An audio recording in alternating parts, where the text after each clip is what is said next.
Então vamos lá finalizar essa primeira parte da aula, beleza? Então, em relação à administração dos bens do casamento, quanto a um dos cônjuges não puder exercer segundo o regime de bens adotado, caberá ao outro, ou seja, quando um não pode exercer, cabe ao outro a. Gerir os bens comuns ou do consorte, b. Alienar os bens móveis comuns, c. Alienar os imóveis comuns e os móveis ou imóveis do consorte, mediante autorização judicial, e essa é a nossa regra do artigo 1651 do Código Civil, completada pelo dispositivo seguinte, que visa proteger os bens do casamento.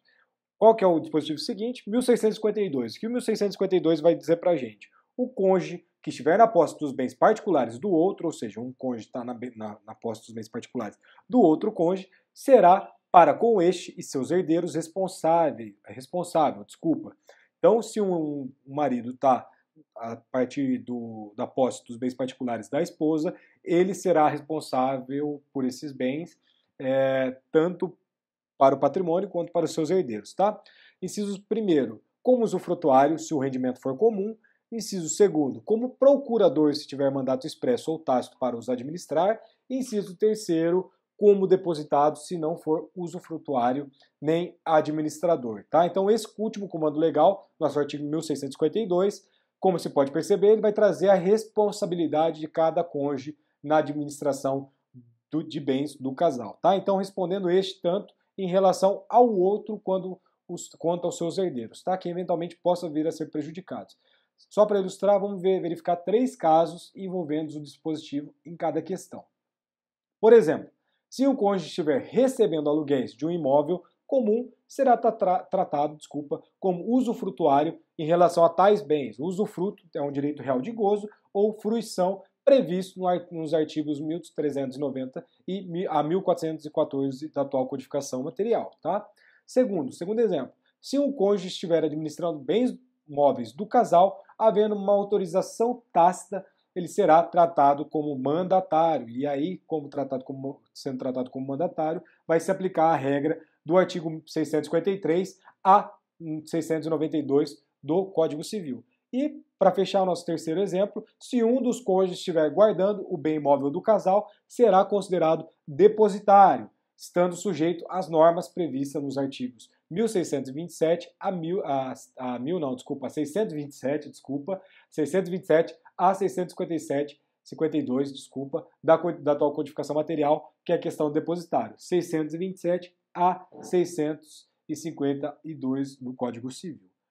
Por fim, para finalizar essa primeira parte da aula, a gente vai trabalhar no que se concerne à administração de bens, a nossa lei 11.340 de 2006, que é a nossa Lei Maria da Penha, ela tem como objetivo ali coibir a violência doméstica, traz um dispositivo específico relacionado à administração de bens à vista da proteção patrimonial do interesse do cônjuge, sendo interessante parafrasear também esse dispositivo de forma integral. Então, o artigo 24 da Lei 11.340 de 2006, que é a Lei Maria da Penha, vai dizer que para a proteção patrimonial dos bens da sociedade conjugal ou daqueles de propriedade particular da mulher, o juiz poderá determinar liminarmente as seguintes medidas, entre outras. Inciso 1º do 24, restituição dos bens indevidamente subtraídos pelo agressor à ofendida.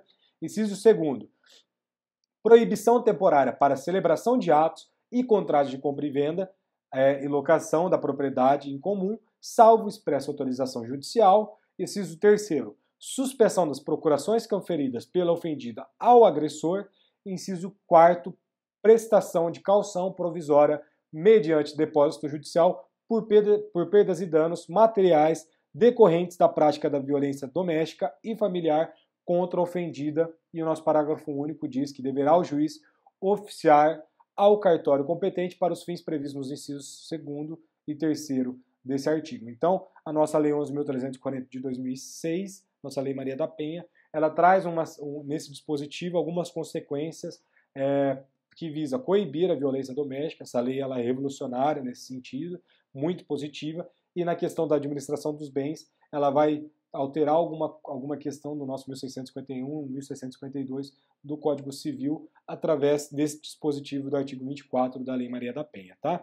Então a gente fecha essa parte inicial da aula e agora, inicial, mas a gente avançou bastante. Então agora a minha intenção é trabalhar com vocês o pacto antinupcial e ainda, se for possível, não ficar muito longa a aula, começar a trabalhar acerca do regime de comunhão parcial de bens, que a gente vai verificar que não tem segredo nenhum, beleza? Então, finalizamos essa primeira parte, retomaremos, agora com o pacto antinupcial no próximo vídeo. Já voltamos.